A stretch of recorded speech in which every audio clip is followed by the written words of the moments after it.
Class में आप सभी के लिए लेकर आए हिंदी साहित्य में महत्वपूर्ण क्वेश्चन आंसर। वीडियो को लाइक, चैनल को सब्सक्राइब कर लें और ज़्यादा से ज़्यादा वीडियो को शेयर करें।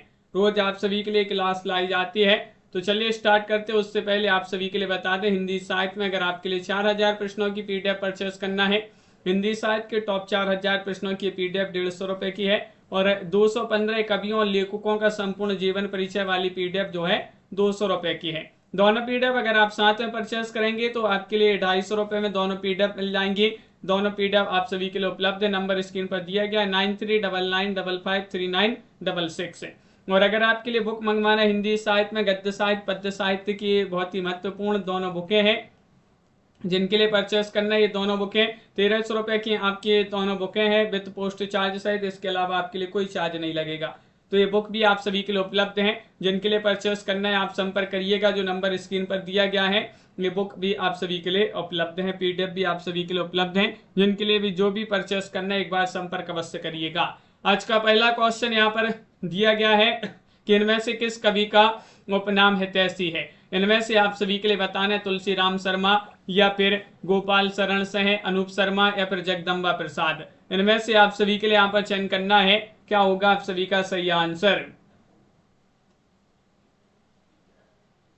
बताइएगा क्या होगा आप सभी का सही आंसर। क्वेश्चन यहाँ पर महत्वपूर्ण दिया गया है। इनमें से बताना किस कवि का उपनाम हितैषी है, तो आप सभी का यहाँ पर सही आंसर होगा जगदम्बा प्रसाद। डी वाला विकल्प जो है वह आप सभी का यहाँ पर सही आंसर है, डी वाला विकल्प है। अगला क्वेश्चन है, क्वेश्चन नंबर 43 है। आजकल हिंदी निबंध साहित्य अधिकांश में आलोचना की ओर दौड़ा जा रहा है। आजकल आचारत्व की चाय रीतिकाल से कुछ बड़ी चढ़ी है। यह किसका कथन है। क्वेश्चन नंबर 43 में आप सभी के लिए यहाँ पर चयन करना है। बताइए, ये कथन माना जाता है नंद किशोर, नवल, बाबू गुलाब राय, मुक्तिबोध मलयज।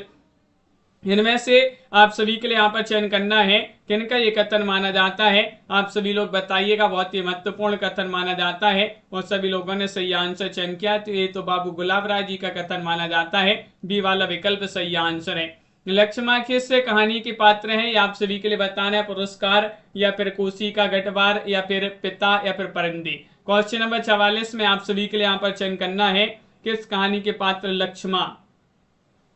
इनमें से आप सभी के लिए चयन करना है। क्वेश्चन नंबर आप सभी का यहाँ पर दिया गया है 44 और आप सभी का यहाँ पर सही आंसर विकल्प नंबर बी, कोसी का गटवार। बी वाला विकल्प आप सभी का यहाँ पर सही आंसर है, कोसी का गटवार आप सभी का सही आंसर है। विष्णुकांत शास्त्री के संस्मरण सुधियां उस चंदन के बन की का शीर्षक किस कवि की कविता से प्रेरित है। बताइए, सर्वेश्वर दयाल सक्सेना, रघुवीर सहाय, हजारी प्रसाद द्विवेदी, गिरजा कुमार माथुर। 45 में आपके लिए बताना है कि विष्णुकांत शास्त्री के संस्मरण सुधियां उस चंदन के बन की का शीर्षक किस कवि की कविता से प्रेरित है।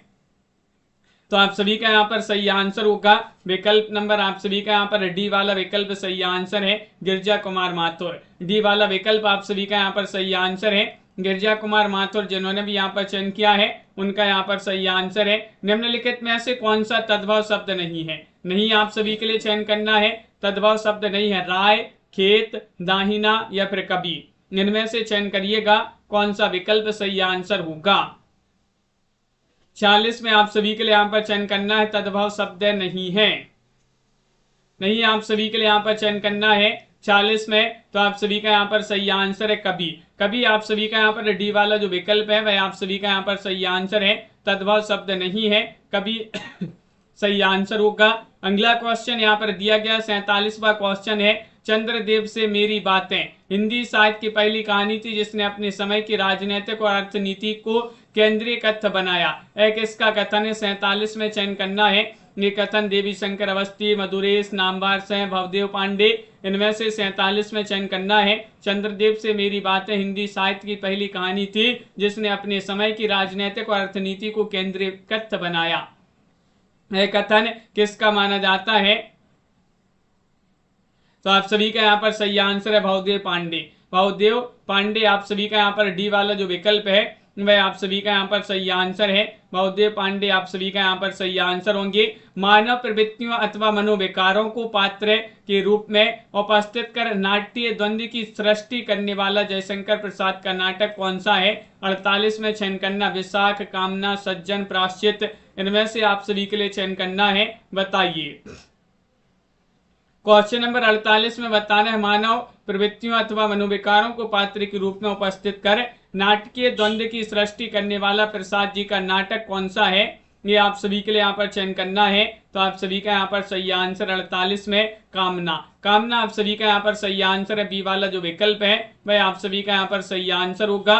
क्वेश्चन नंबर आप सभी का यहाँ पर दिया गया है 49वां क्वेश्चन है। धूमिल ने रोटी और संसद कविता में कितने आदमियों का जिक्र किया है। 49 में आप सभी के लिए यहाँ पर बताना है 4, 5, 2 या फिर 3 आदमियों का। 49 में आप सभी के लिए यहाँ पर चयन करना है। पुष्पराज जी और MS वर्मा जी, अत्येंद्र जी, आप सभी का सही आंसर है। धूमिल जी ने रोटी और संसद कविता में कितने आदमियों का जिक्र किया है। अगर पूछा जाए रोटी और संसद के रचनाकार कौन माने जाते हैं, धूमिल माने जाते हैं। इन्होंने 3 आदमियों का जिक्र किया है। विकल्प आप सभी का यहाँ पर डी वाला जो विकल्प है वह आप सभी का यहाँ पर सही आंसर होगा। अगला क्वेश्चन यहाँ पर क्या दिया गया है, क्वेश्चन नंबर 50 है। इनमें से कौन सा कवि अष्टचाप का नहीं है। 50 में आप सभी के लिए चयन करना है सूरदास, कुंभनदास, नंददास, रैदास। 50 में आप सभी का सही आंसर क्या होगा। इनमें से कौन सा कवि अष्टचाप का नहीं है, नहीं आप सभी के लिए यहाँ पर चयन करना है। तो आप सभी का यहाँ पर सही आंसर है अष्टचाप की कवि नहीं है रैदास। रैदास आप सभी का यहाँ पर सही आंसर है। डी वाला विकल्प आप सभी का यहाँ पर सही आंसर है। रैदास अष्टचाप के कवि नहीं माने जाते हैं। बहुत बढ़िया। अगला क्वेश्चन यहाँ पर दिया गया है नया ज्ञानोदय पत्रिका के संपादक कौन है। 51 में आप सभी के लिए बताना है मृणाल पांडे है, रविंद्र कालिया है, प्रभाकर श्रोत्रिय है, ज्ञान रंजन है। इनमें से आप सभी के लिए चयन करना नया ज्ञानोदय पत्रिका के संपादक कौन है। क्वेश्चन महत्वपूर्ण यहाँ पर दिया गया है। दीपक जी, रजनी जी, राकेश जी, नया ज्ञानोदय पत्रिका के संपादक रविंद्र कालिया आप सभी का यहाँ पर सही आंसर। बी वाला जो विकल्प है वह आप सभी का यहाँ पर सही आंसर है। रविंद्र कालिया यहाँ पर सही आंसर है। पुष्टि मार्ग का आधार ग्रंथ कौन सा माना जाता है। भगवत गीता है, महाभारत है, श्रीमद् भागवत है, रामायण है। 52 में आप सभी के लिए यहाँ पर चयन करना है कि पुष्टि मार्ग का आधार ग्रंथ कौन सा है। 52 में आप सभी लोग सही आंसर चयन करिएगा। कौन सा विकल्प आप सभी का यहाँ पर सही आंसर है, इनमें से आप सभी के लिए बताना है। तो श्रीमद् भागवत आप सभी का यहाँ पर सही आंसर है। विकल्प आप सभी का यहाँ पर सी वाला जो विकल्प है वह आप सभी का यहाँ पर सही आंसर होगा। श्रीमद् भागवत आप सभी का सही आंसर है। अगला क्वेश्चन यहाँ पर दिया गया है हिंदी साहित्य के आदिकाल का अभिनव जयदेव किसे कहा जाता है। क्वेश्चन नंबर 53 में आप सभी के लिए बताना है चंद्रवरदाई, विद्यापति, पुष्पदंत, जगनिक। क्वेश्चन नंबर 53 में आप सभी के लिए यहाँ पर चयन करना हिंदी साहित्य के आदिकाल का अभिनव जयदेव किसे कहा जाता है। 53 में आप सभी के लिए यहाँ पर चयन करना है। तो 53 में आप सभी का यहाँ पर सही आंसर विद्यापति। विद्यापति आप सभी का यहाँ पर सही आंसर है। बी वाला विकल्प जिन्होंने भी यहाँ पर चयन किया है उनका यहाँ पर सही आंसर है। काव्यानुभूति की जटिलता चित्तवृत्तियों की संख्या पर निर्भर नहीं बल्कि संवादी विसंवादी वृत्तियों के द्वंद्व पर आधारित है। एक कथन किसका है।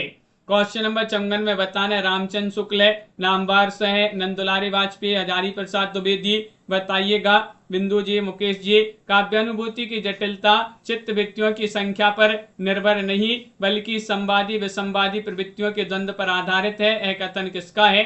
54 में आप सभी के लिए यहाँ पर चयन करना है। तो रामचंद्र शुक्ल जी जो है उन्हीं का ये कथन माना जाता है। ये वाला विकल्प है आप सभी का यहाँ पर सही आंसर है आचार्य रामचंद्र शुक्ल।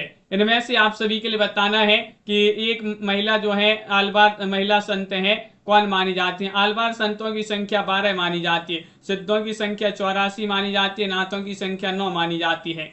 इनमें से कौन महिला जो है आलवार महिला संत है। एक महिला संत थी, 12 आलवार संतों में एक महिला संत थी। तो वह कौन थी ये आप सभी के लिए चयन करना है। तो आंडाल आप सभी का यहाँ पर सही आंसर। ये वाला जो विकल्प है वह आप सभी का यहाँ पर सही आंसर होगा। अगला क्वेश्चन यहाँ पर दिया गया है अज्ञे की कौन सी रचना यात्रा पर आधारित है। वह रचना आप सभी के लिए यहाँ पर 56 में चयन करना है। एक बूंद सहसा उछली, आत्मनिपद, वावरा एहरी या फिर जयदूल। इनमें से आप सभी के लिए चयन करना है। बताइएगा आनंद जी और उत्तम जी क्या होगा सही आंसर। अज्ञे की एक कौन सी रचना यात्रा पर आधारित है,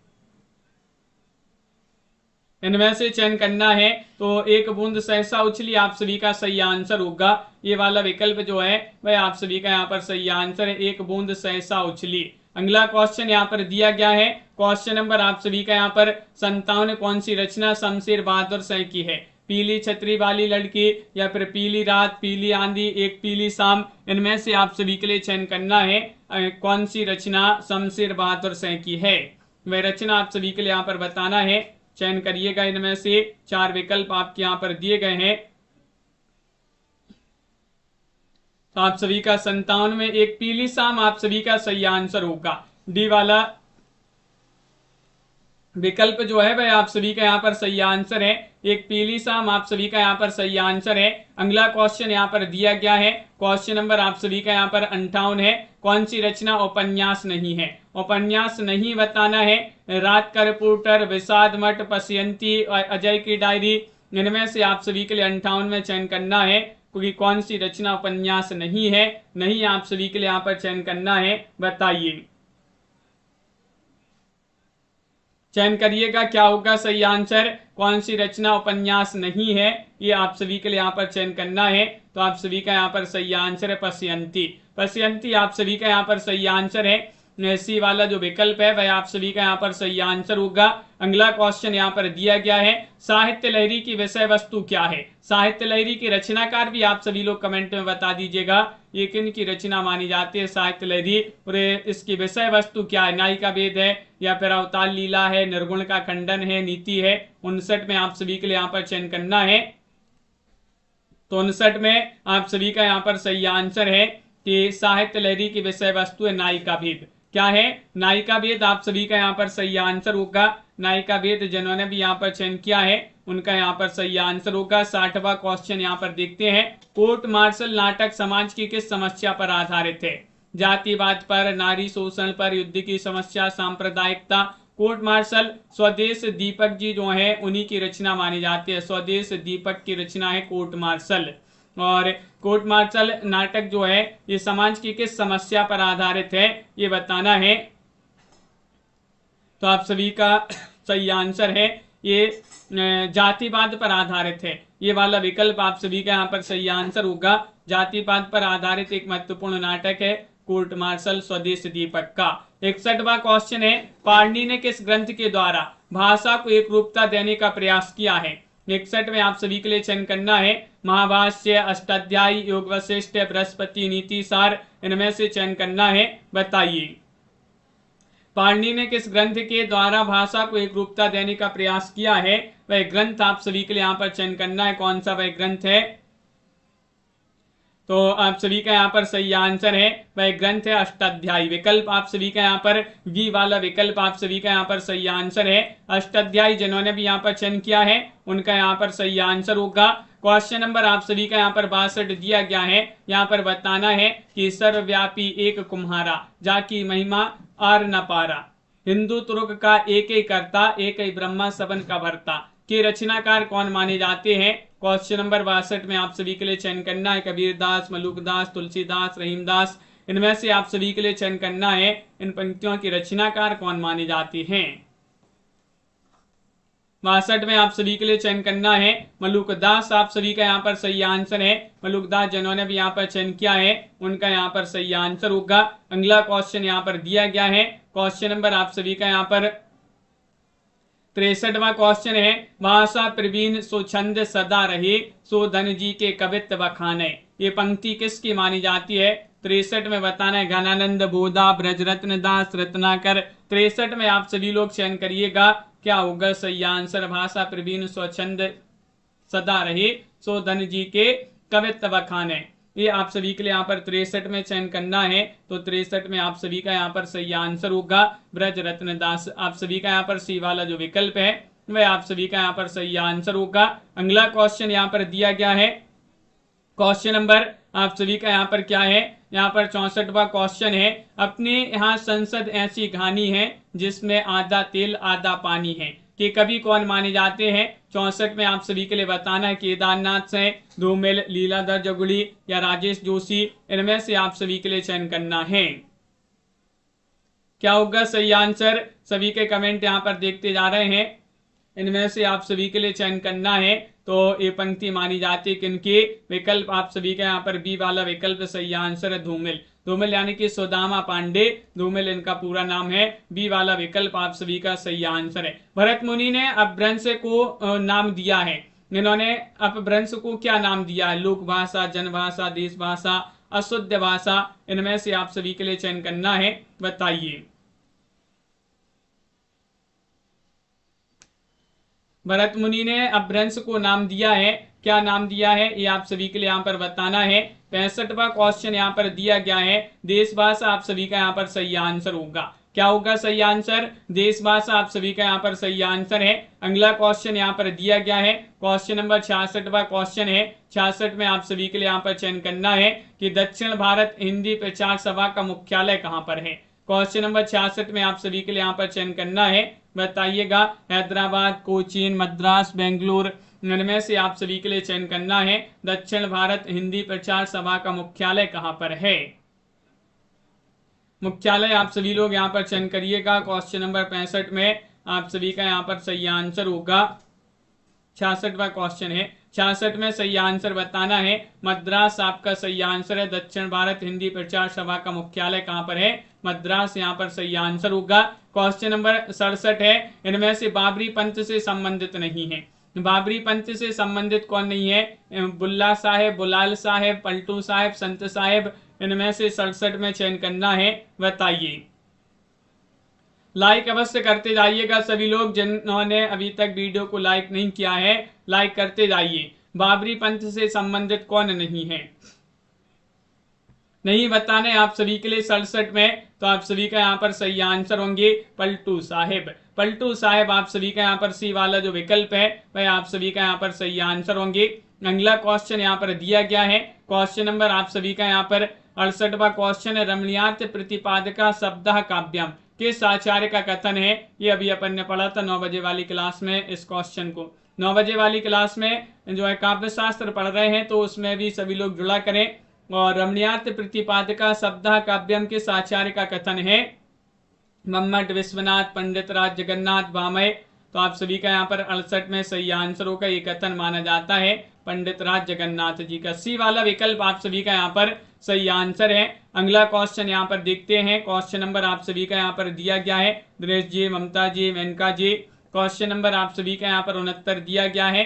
तुम्हें विद्युत बन जाओ पाहुन, मेरे नैनों पर पग धर धर, ये पंक्ति किसकी मानी जाती है? क्वेश्चन नंबर 69 में आप सभी के लिए चयन करना है। महादेव वर्मा, मीराबाई, या फिर श्री नरेश मेहता, या फिर लीलाधर जगुड़ी, इनमें से आप सभी के लिए चयन करना है। क्या होगा सही आंसर? तुम विद्युत बन जाओ पाहुन, मेरे नैनों पर पग धर धर, ये आप सभी के लिए यहाँ पर चयन करना है। तो आप सभी का यहाँ पर सही आंसर होगा। ये पंक्ति मानी जाती है महादेव वर्मा, जिन्हें आधुनिक युग की मीरा कहा जाता है। निहार, रश्मि, नीरजा, सांदगीर, दीपशिखा इनकी महत्वपूर्ण रचनाएं मानी जाती हैं। अगला क्वेश्चन यहाँ पर दिया गया है, क्वेश्चन नंबर 70 है। मनोविश्लेषणात्मक शैली के उपन्यासकार कौन माने जाते हैं?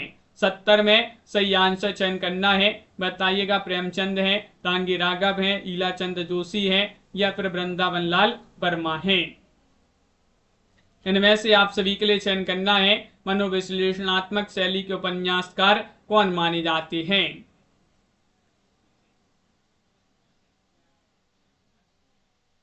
सही आंसर है ईलाचंद जोशी, आप सभी का यहाँ पर सही आंसर होंगे। सी वाला विकल्प आप सभी का यहाँ पर सही आंसर है। ईलाचंद जोशी जी जो है वह आपका यहाँ पर सही आंसर होंगे। इनमें से कौन सा महाकाव्य नहीं है? नहीं आप सभी के लिए यहाँ पर बताना है। 71 में आप सभी लोग चयन करिएगा। साकेत, कामायनी, महाप्रस्थान, प्रिय प्रवास, 71 में आप सभी के लिए यहाँ पर चयन करना है, बताइए।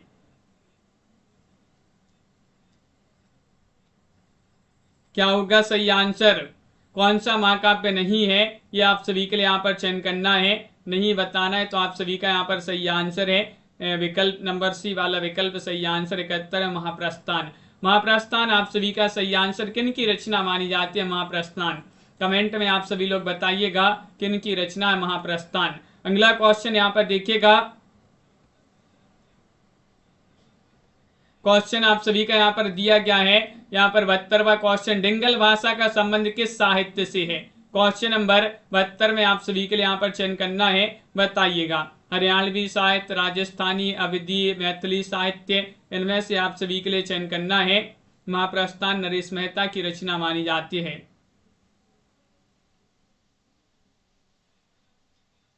तो आप सभी का यहाँ पर सही आंसर है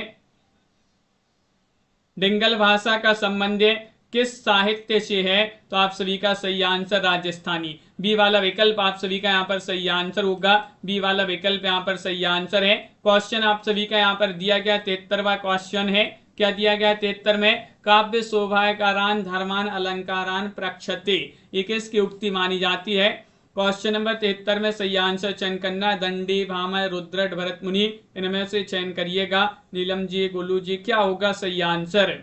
काव्य शोभाकारान धर्मान अलंकारान प्रक्षते, ये किसकी उक्ति मानी जाती है?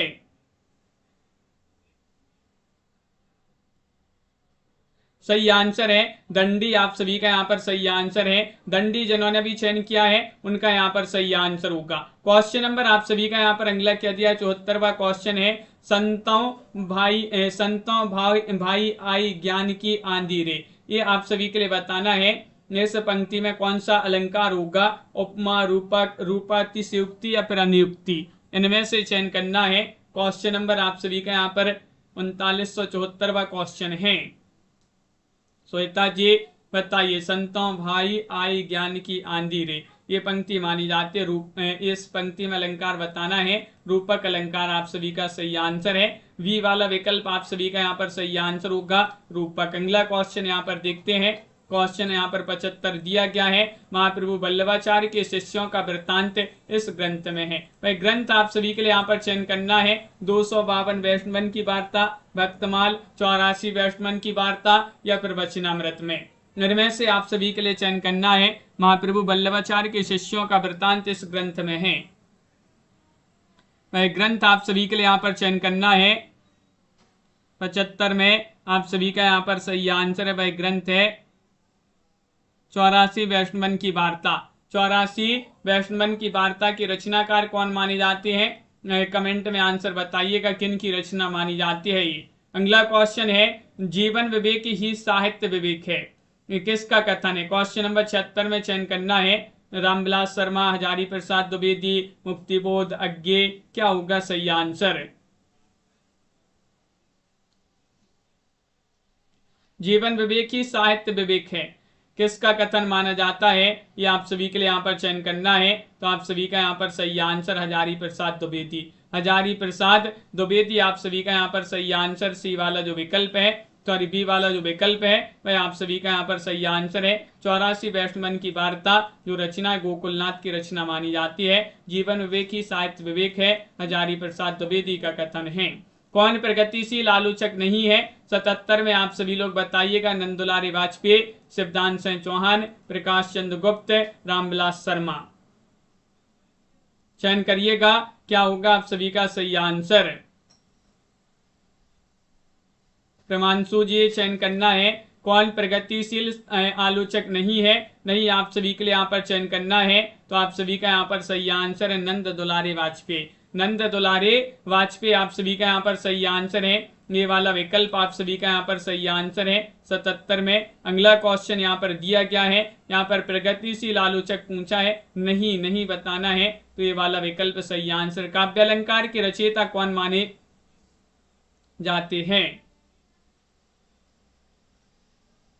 78 में बताइएगा। 78 में आप सभी के लिए बताना, भरत हैं, कुंतक हैं, भामह हैं, दंडी हैं। क्वेश्चन 78 में आप सभी का सही आंसर है। काव्य अलंकार की रचयिता आप सभी के लिए यहाँ पर चयन करना है। तो आप सभी का यहाँ पर सही आंसर है भामह, आप सभी का यहाँ पर सही आंसर है। भामह आप सभी का यहाँ पर सी वाला जो विकल्प है वह आप सभी का यहाँ पर सही आंसर होंगे। संविधान की 8वीं अनुसूची में कौन सी भाषा शामिल नहीं है? बोडो, मैथिली, भोजपुरी या फिर डोंगरी। संविधान ये आप सभी के लिए यहाँ पर बताना है। संविधान की 8वीं अनुसूची में कौन सी भाषा शामिल नहीं है? नहीं बताना है। 79वां क्वेश्चन यहाँ पर दिया गया है। भोजपुरी आप सभी का यहाँ पर सही आंसर होगा।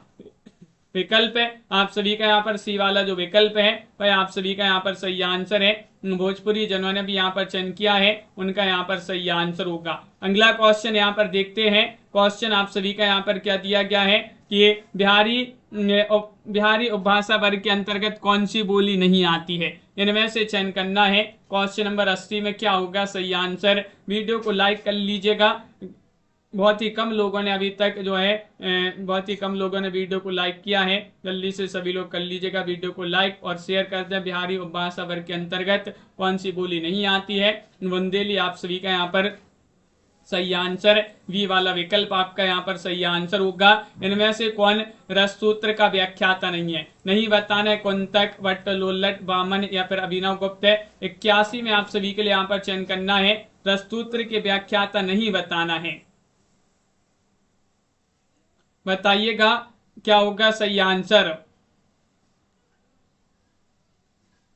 रससूत्र के व्याख्याता नहीं है वामन। विकल्प आप सभी का यहाँ पर सी वाला जो विकल्प है वह आप सभी का यहाँ पर सही आंसर है। वामन आप सभी का यहाँ पर सही आंसर होंगे। रससूत्र के व्याख्याता नहीं बताना। हिंदी के किस आलोचक ने देवरानी जेठानी की कहानी को हिंदी का प्रथम उपन्यास माना है। नामवर सिंह या फिर रामविलास शर्मा, विजय मोहन सिंह या फिर गोपाल राय ने। क्वेश्चन आप सभी का यहाँ पर 82 दिया गया है। 82 में आप सभी का सही आंसर क्या होगा।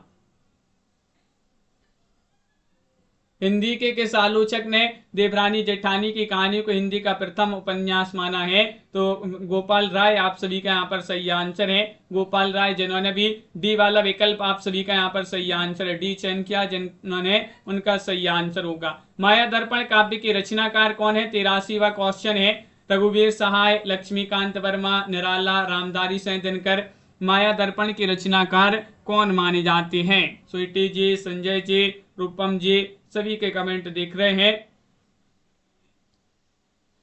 हाँ आनंद जी, तो आप सभी का यहाँ पर सही आंसर है श्रीकांत वर्मा। माया दर्पण काव्य की रचनाकार कौन है, श्रीकांत वर्मा आप सभी का यहाँ पर सही आंसर है। अगला क्वेश्चन यहाँ पर दिया गया है। 84वां क्वेश्चन है। काव्य की रीति सीखी सुखवीन सो, देखी सुनी बहुलोक की बातें। इस काव्योक्ति के कवि कौन है। ये काव्योक्ति जो यहाँ पर दी गई है किस कवि की काव्योक्ति है। केशवदास, मतीराम, पद्माकर, भिखारी दास। 84वां क्वेश्चन यहाँ पर दिया गया है, बताइए। 84 में आप सभी के लिए यहाँ पर चयन करना है, तो आप सभी का यहाँ पर भिखारी दास सही आंसर होंगी। डी वाला विकल्प ये जो काव्योक्ति दी गई है भिखारी दास की मानी जाती है। अगला क्वेश्चन यहाँ पर दिया है। राजा लक्ष्मण सेन ने अभिज्ञान शकुंतलम का अनुवाद कब किया है, 1863 में, 1880 में, 1876 में, 1881 में। इनमें से आप सभी के लिए चयन करना है। राजा लक्ष्मण सेन जो है इन्होंने अभिज्ञान शकुंतलम का अनुवाद कब किया है, बताइएगा, चयन करिएगा सभी लोग। क्वेश्चन महत्वपूर्ण है और आप सभी का यहाँ पर सही आंसर 1863 में। 1863 यानी कि विकल्प नंबर 1 आप सभी का यहाँ पर सही आंसर होगा 1863। अगला क्वेश्चन है। निम्नलिखित में से कौन सी रचना कृष्ण कथा पर आधारित नहीं है, नहीं बताना है आप सभी के लिए। प्रिय प्रवास, अग्निलेख, बिरमरदूत, अंधायुग। इनमें से चयन करिएगा। वह रचना बताना है कौन सी रचना है जो कृष्ण कथा पर आधारित नहीं है।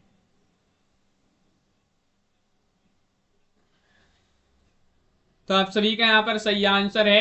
क्वेश्चन नंबर 86 में अग्निलेख भारत भूषण अग्रवाल की रचना है, कृष्ण कथा पर आधारित नहीं है। बी वाला विकल्प आप सभी का यहाँ पर सही आंसर होगा। विकल्प नंबर 2 जिन्होंने भी यहाँ पर चयन किया है उनका यहाँ पर सही आंसर है। अगला क्वेश्चन यहाँ पर दिया गया। कविता दो शब्दों के बीच की नीरवता में रहती है। काव्य भाषा के संबंध में उपयुक्त मत किसका है। 87 में चयन करना है। कविता दो शब्दों के बीच की नीरवता में रहती है, काव्य भाषा के संबंध में उपयुक्त मत किसका है, ये आप सभी के लिए यहाँ पर बताना है। तो ये मत माना जाता है अज्ञे जी का। डी वाला विकल्प आप सभी का यहाँ पर सही आंसर है। सच्चिदानंद हीरानंद बादशाहन अज्ञे आप सभी का यहाँ पर सही आंसर होंगे। अगला क्वेश्चन है। मुन्नी मोबाइल किसका उपन्यास है। क्वेश्चन नंबर 88 में यहाँ पर बताना है। ये भी एक उपन्यास है। प्रदीप सौरभ या फिर महुआ मांझी, रीता शुक्ला या फिर तुलसी राम। इनमें से आप सभी के लिए चयन करना है। 88 में आप सभी का यहाँ पर सही आंसर क्या होगा। एक मोबाइल जो है वह रचना अलग है, यहाँ पर एक पूछा गया मुन्नी मोबाइल, तो ये रचना मानी जाती है प्रदीप सौरभ। प्रदीप सौरभ आप सभी का यहाँ पर सही आंसर होंगे। विकल्प नंबर 1 जिन्होंने भी यहाँ पर चयन किया है उनका यहाँ पर सही आंसर है। अगला क्वेश्चन है अपभ्रंश में कुल कितने स्वर थे? 8, 12, 10, 9, इनमें से आप सभी लोग चयन करिएगा, क्या होगा आप सभी का सही आंसर। अपभ्रंश में कुल कितने स्वर थे?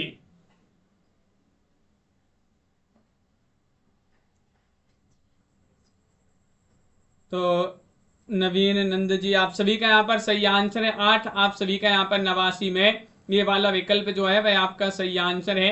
मोबाइल जो रचना वह क्षमा शर्मा की मानी जाती है, बिल्कुल सही विपुल जी, क्षमा शर्मा की रचना, वो मुन्नी मोबाइल प्रदीप सौरभ की रचना। मगही किस हिंदी प्रदेश की बोली है? ये बताने मध्य प्रदेश, बिहार, राजस्थान, छत्तीसगढ़, इनमें से आप सभी के लिए बताना है कि मगही किस हिंदी प्रदेश की बोली है। 90 में आप सभी के लिए यहाँ पर चयन करना है।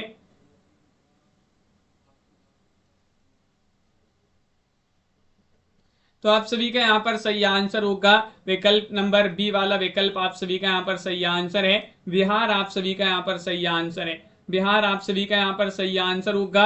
अगला क्वेश्चन है अंग्रेजी स्वच्छंदतावादी काव्य का प्रभाव हिंदी की किस काव्य धारा पर दिखाई पड़ता है या दिखाई देता है? 91 में बताइएगा। प्रगतिवाद, प्रयोगवाद, छायावाद, नई कविता, इनमें से आप सभी के लिए चयन करना है कि अंग्रेजी स्वच्छंदतावादी काव्य का प्रभाव हिंदी की किस काव्य धारा पर दिखाई देता है।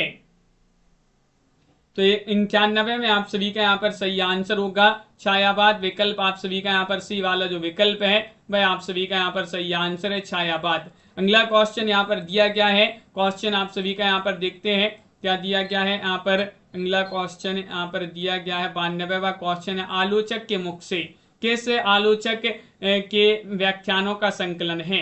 नंदुलारी वाजपेयी, रामस्वरूप चतुर्वेदी, नामवर सिंह, प्रभाकर श्रोत्रिय। 92 में आप सभी के लिए यहाँ पर बताना है आलोचक के मुख से किस आलोचक के व्याख्यानों का संकलन है, ये आप सभी के लिए यहाँ पर बताना है।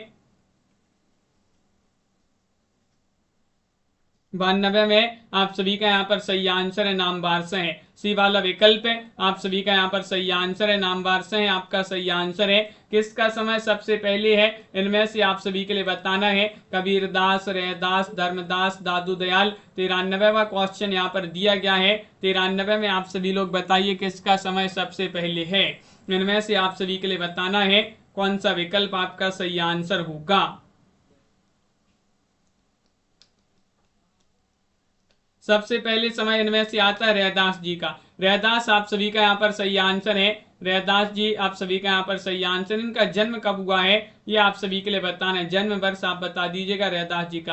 अगला क्वेश्चन है कि स्वरदान के लेखक कौन माने जाते हैं? ये भी एक रचना है, मनोज सोनक की रचना है, रूपनारायण सोनकर की रचना है, तुलसी राम की रचना, जयप्रकाश करदम की रचना है। किन की रचना मानी जाती है? स्वरदान के लेखक कौन है?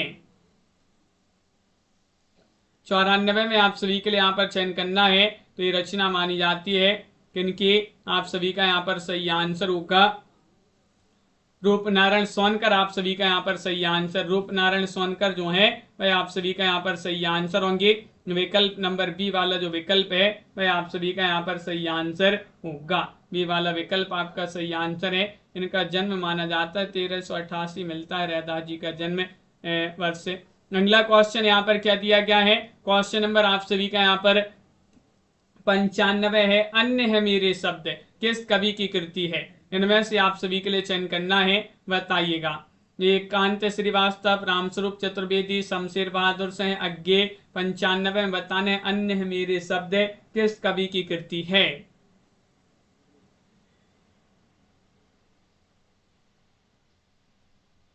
एकांत श्रीवास्तव जो है उन्हीं की रचना मानी जाती है। अन्य है मेरे शब्द, एकांत श्रीवास्तव। अगला क्वेश्चन दिया गया है 10 द्वारे का पिंजरा उपन्यास के रचनाकार कौन माने जाते हैं? अनामिका, अलका सरावगी, मधु कांकरिया, नासिरा शर्मा। 96 में आप सभी के लिए यहाँ पर चयन करना है कि 10 द्वारे का पिंजरा उपन्यास के रचनाकार कौन माने जाते हैं। 96 में सही आंसर चयन करिएगा।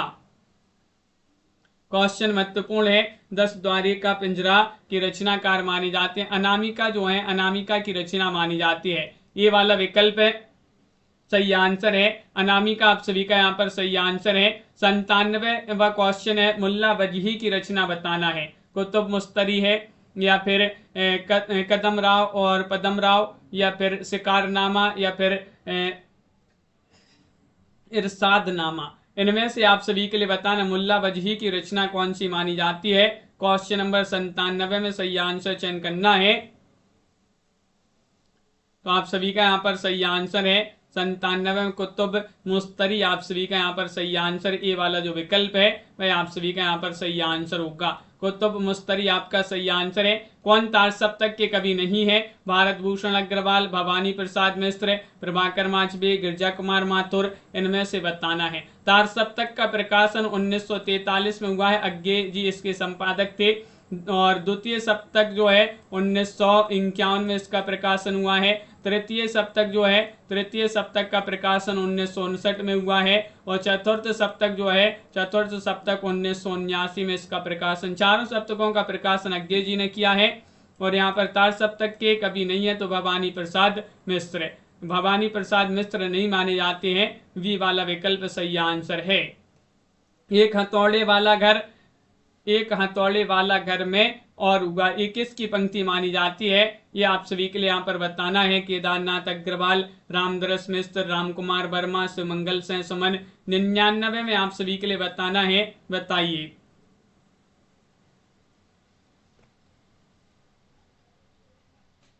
क्या है सही आंसर। 99 में केदारनाथ अग्रवाल आप सभी का यहाँ पर सही आंसर है। ये वाला विकल्प जो है वह आप सभी का यहाँ पर सही आंसर है। केदारनाथ अग्रवाल आप सभी का यहाँ पर सही आंसर है। क्वेश्चन नंबर 4000 यहाँ पर दिया गया है। कौन सी रचना उपन्यास नहीं है। बताइए अजय की डायरी, एक साहित्यिक की डायरी, जयवर्धन या पहला गिरमिटिया। क्वेश्चन महत्वपूर्ण है। इनमें से चयन करना है कौन सी रचना उपन्यास नहीं है। नहीं बताना है तो आप सभी का यहाँ पर सही आंसर है। इनमें से एक साहित्यिक की डायरी विकल्प नंबर बी वाला जो विकल्प है वह आपका सही आंसर होगा। एक साहित्यिक की डायरी आपका सही आंसर है। बिल्कुल सही, बहुत बढ़िया। बी वाला विकल्प यहाँ पर सही आंसर है। सभी लोग वीडियो को लाइक अवश्य कर लीजिएगा। ये पीडीएफ 4000 प्रश्न इस पीडीएफ में हिंदी साहित्य की पीडीएफ है। जिनके लिए परचेस करना है मात्र 150 रुपए की पीडीएफ मिल जाएगी आप सभी के लिए। और हिंदी साहित्य में अगर आपके लिए 215 कवियों और लेखकों का संपूर्ण जीवन परिचय वाली पीडीएफ चाहिए 200 रुपए की है। दोनों पीडीएफ अगर आप साथ में परचेस करेंगे तो 250 रुपए में मिल जाएंगी। दोनों पीडीएफ 215 कवियों का जीवन परिचय और 4000 प्रश्नों की पीडीएफ। और अगर आपके लिए हिंदी साहित्य में बुक मंगवाना है, गद्य साहित्य पद्य साहित्य की दोनों बुकें आप सभी के लिए अभी जो है 1300 रुपए में मिल जाएंगी। दोनों बुकें 1300 रुपए की हैं। जिनके लिए परचेस करना है जो नंबर यहाँ पर दिया गया है स्क्रीन पर 9399553966 इस पर आपके लिए संपर्क करना है। ये दोनों बुकें आप सभी के लिए अभी मात्र 1300 रुपए की हैं। तो एक बार आप संपर्क अवश्य कर लीजिएगा, चाहे आप बुक परचेस करना चाहते हैं या फिर पीडीएफ। आनंद जी, प्रिया जी, लाइक सभी लोग कर लीजिएगा। बहुत ही कम लोगों ने अभी तक जो है लाइक किया है, तो सभी लोग जल्दी से लाइक कर लें। दिनेश जी, अर्चना जी, तनु जी, अनंत जी, आरती जी, शांडिल्य जी और सुनीता जी, KM रजनी जी, संजू जी, दीपक जी, पुष्पराज जी, राधा जी, प्रियंका जी, कंचन जी, मेनका जी, अर्चना जी, अनंत जी, राधे कृष्णा जी, महेंद्र जी, उमेश जी, सुनैना जी, भावना जी, संजय जी, पिंकी जी, मीशा जी, MS वर्मा जी, दीपमाला जी, आनंद जी, शिवाय जी और अमित जी, अनंत जी, संजय प्रधान जी, कुमुद जी, प्रीति पुरोहित जी, कल्पना जी, अनंत जी, सोना जी, उमेश जी, KM रजनी जी, राखी जी, प्रमोद जी, सुनीता जी और आरती जी, तनु जी, दिनेश जी, भावना जी, निरुपमा जी, सभी के लिए बहुत बहुत धन्यवाद। अंजलि जी, छवि शंकर जी। सुबह 9:10 पर एक क्लास होती है, उसमें भी सभी लोग जुड़िएगा। मेनका जी, निशा जी, अनीता कुमारी जी, सभी के लिए जय हिंद।